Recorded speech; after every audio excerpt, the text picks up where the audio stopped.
Toujours en Turquie, la libération de masse de prisonniers est en cours afin de faire de la place pour les milliers de personnes accusées d'être liées à la tentative de coup d'État du mois dernier.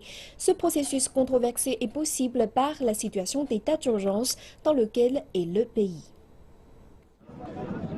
Cela fait des jours que leurs proches attendent la libération des détenus de la prison de Silivri à Istanbul. L'information est limitée. Sabahattin Sivali attend son fils, Umut, depuis 2 jours. Nous sommes dans le noir complet, nous ne savons rien, ils devraient les libérer. Nous sommes ici à cause de la nouvelle loi. Que Dieu bénisse notre ministre. Il aurait dû rester 15 mois de plus. Je ne l'ai pas vu depuis 2 à 3 ans, il me manque, je suis très heureux, je vais lui demander une voiture télécommandée. À l'extérieur des prisons de tout le pays, pères, mères, femmes et enfants attendent la sortie de celui qu'ils n'ont pas vu depuis trop longtemps. La mesure concerne les prisonniers ayant encore moins de 2 ans de peine pour les crimes commis avant le 1er juillet. Les participants au coup d'État du 15 juillet ne sont donc pas concernés, ainsi que les personnes condamnées pour meurtre, violences domestiques, abus sexuels ou crimes contre l'État.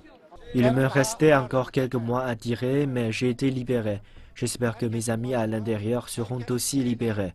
Je suis un commerçant. On m'a condamné pour contrebande. Ils nous ont donné la liberté conditionnelle. J'ai encore 3 mois et 10 jours à faire. Je vais rentrer dans ma famille. Si cette mesure fait des heureux, d'autres espèrent la libération de leur fils. Élève de l'académie militaire fait prisonnier la nuit du coup d'État. Mon fils a été soldat pendant 20 jours et il a été trompé par un commandant rebelle. Il n'est pas coupable, il est en prison depuis 1 mois et demi. Je suis la mère de Mustafa Sayar qui est en première année à l'académie de l'armée de l'air. Nous sommes désespérés. Tous nos enfants sont innocents, tous sont cultivés, éduqués, intelligents. Les auteurs du coup sont allés chercher les enfants dans leur caserne et leur ont dit c'est un exercice militaire. Ils ont sacrifié nos enfants. Ces parents vont devoir s'armer de patience en attendant que le dossier des élèves soit traité. Ce processus est ralenti du fait de l'incarcération de procureurs et de juges à la suite du coup d'État. La mesure permet également à ceux qui ont purgé la moitié de leur sentence de demander une liberté conditionnelle. Au total, ce sont 93 000 prisonniers qui devraient être libérés.